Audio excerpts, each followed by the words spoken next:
Hello students, आज हम अपने lesson we are not afraid to die if we all can be together इसका next part पढ़ते हैं। कल हमने पढ़ा था जब वो केप टाउन से चले थे तो दूसरे दिन ही उनका सामना तेज़ हवाओं से होने लगा था। तो नेक्स्ट पढ़ते हैं। दिसंबर 25 found us 3500 kilometres east of Cape Town. तो दिसंबर 25 को हमने अपने आप को केप टाउन के पूर्व में 3500 किलोमीटर दूर पाया। तो 25 दिसंबर को हम केप टाउन के पूर्व में 3500 किलोमीटर दूर आ चुके थे। डिस्पाइट के बावजूद एट्रोसियस खराब वेदर मौसम, तो खराब मौसम के बावजूद we had a wonderful holiday complete. Wonderful अद्भुत, कंप्लीट मीन पूरा करना। तो खराब मौसम के बावजूद हमने एक अद्भुत हॉलीडे पूरा किया with A Christmas tree, Christmas के पेड़ के साथ। तो क्रिसमस के पेड़ के साथ हमने खराब मौसम के बावजूद एक अद्भुत हॉलीडे मनाया। New year's day saw no improvement in the weather. Improvement होता है सुधार। तो नए साल के दिन में भी मौसम में कोई सुधार नहीं आया। तो नए साल उन्होंने सोचा था कि नए साल को शायद मौसम सुधर जाए, उनकी कंडीशन में कुछ सुधार आए। तो नए साल का जो दिन था उससे भी मौसम में कोई इम्प्रूवमेंट सुधार नहीं हुआ। बट वी रीजन होता है तर्क करना, that it had to change soon, कि यह जल्दी ही बदल जाएगा। लेकिन हमने तर्क किया कि ये जल्दी ही बदल जाएगा एंड इट डिड चेंज, और ये बदल गया लेकिन फॉर द वर्स। तो बैड वर्स वर्स्ट मतलब और ज़्यादा बुरा। तो ये बदल गया लेकिन और बुरा हो गया। एट डान ऑन जनवरी 2, डान होता है सवेरा। 2 जनवरी के सवेरे पर, सवेरे को द वेव्स वर जिजेंटिक, जिजेंटिक होता है विशालकाय, बहुत ऊंची। तो 2 जनवरी की सुबह जो लहरें थी वो बहुत ऊंची हो गई। We were sailing with only a small storm jib. Sail होता है समुद्री यात करना, स्मॉल छोटी, स्टॉर्म जिब होता है तूफानी पाल। पाल मतलब जैसे हमारा तिरपाल होता है उसी तरह की नाव के अंदर पाल होती है जिससे उनकी दिशा को बदला जा सकता है हवा के हिसाब से। तो हम केवल एक छोटी सी तूफानी पाल के साथ यात्रा कर रहे थे। And were still making 8 notes, still mean अब भी 8 नोट्स। नोट होता है 1852 मीटर, 1852 मीटर का एक नोट होता है। इसको समुद्री मील बोला जाता है। वैसे तो हमारा जो मील है वो 1.60 किलोमीटर के बराबर होता है, मतलब 1600 कुछ मीटर होता है। लेकिन नोट जो होता है वो समुद्री मील होता है, 1852 मीटर। तो कहता है कि हम एक छोटी सी समुद्री पाल के साथ ही यात्रा कर रहे थे और अब भी हम 8 नोट प्रति घंटे के हिसाब से चल रहे थे। As the ship rose to the top of each wave, rose mean ऊपर उठना, to the top of each wave.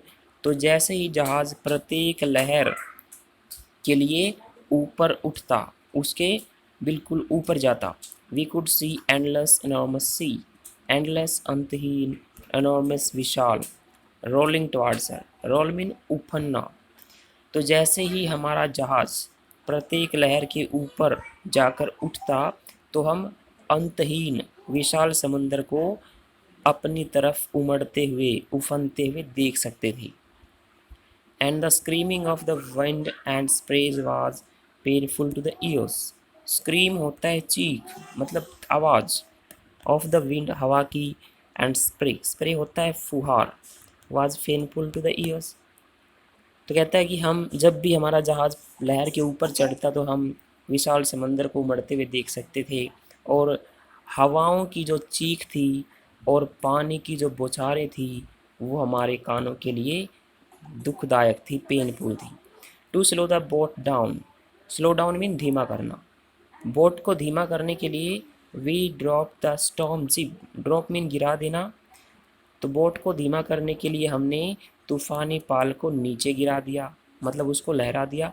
And lashed a heavy mooring rope in a loop across the stern. Lash होता है बांध देना, heavy भारी, mooring होता है बांधने वाली, रोप रस्सी, तो बांधने वाली रस्सी को हमने बांध दिया। इन ए लूप, लूप होता है फंदा। अक्रॉस द स्टर्न, स्टर्न होता है जहाज का पिछला भाग। तो हमने तूफानी पाल को गिरा दिया, लहरा दिया, और बांधने वाली रस्सी को एक फंदा बनाकर जहाज के पीछे वाले भाग में बांध दिया। बांधने वाली रस्सी, तो जहाज पे जो मोटी रस्सियाँ होती हैं उसको मूरिंग रोप बोला जाता है। Then we double lashed everything, फिर हमने प्रत्येक चीज़ को दोहरा बांध दिया। Went through our life raft drill, life raft होता है जो जहाज के अंदर जो प्लास्टिक की नाव होती हैं, अगर जहाज़ कहीं पे ख़तरे में पड़ जाए तो प्लास्टिक की नाव में वहाँ से यात्रियों को निकाल लिया जाता है। तो लाइफ रेफ्ट होती हैं प्लास्टिक की नाव। तो हमने फिर प्रत्येक चीज़ को दोहरा बांध दिया, और ड्रिल होता है अभ्यास, और हम अपनी प्लास्टिक की नाव में बैठकर अभ्यास करने लगे, देखने लगे कि वो ठीक ठाक है या नहीं। अटैच्ड लाइफ लाइन्स, अटैचमेंट बांध देना। लाइफ लाइन, लाइफ लाइन रस्सियाँ होती हैं। आपने देखा हुआ कभी कभी पहाड़ों पे चढ़ने वाले लोग एक रस्सी के सहारे चढ़ते हैं और दूसरी रस्सी को अपने टांगों पर, अपने पेट पे बांधे होते हैं, ताकि अगर उस रस्सी से उनका हाथ छूट जाए तो कम से कम जो लाइफ लाइन है, उनकी दूसरी रस्सी रस्सी है, वो उनको गिरने से बचा ले। तो उन्होंने अपनी जीवन रक्षी रस्सियों को जोड़ दिया, बांध दिया। डोंड ऑयल स्किन्स, डोन होता है पहन लेना, ऑयल स्किन होते हैं जलरोधी कपड़े, जलरोधी कपड़े पहन लिए। एंड लाइफ जैकेट्स, और जीवन रक्षी जैकेट भी। एंड वेटेड, और इंतज़ार करने। तो जब उन्होंने देख लिया कि उनका जहाज़ खतरे में पड़ने वाला है, तो उन्होंने सब चीज़ों को दोहरा बांध दिया।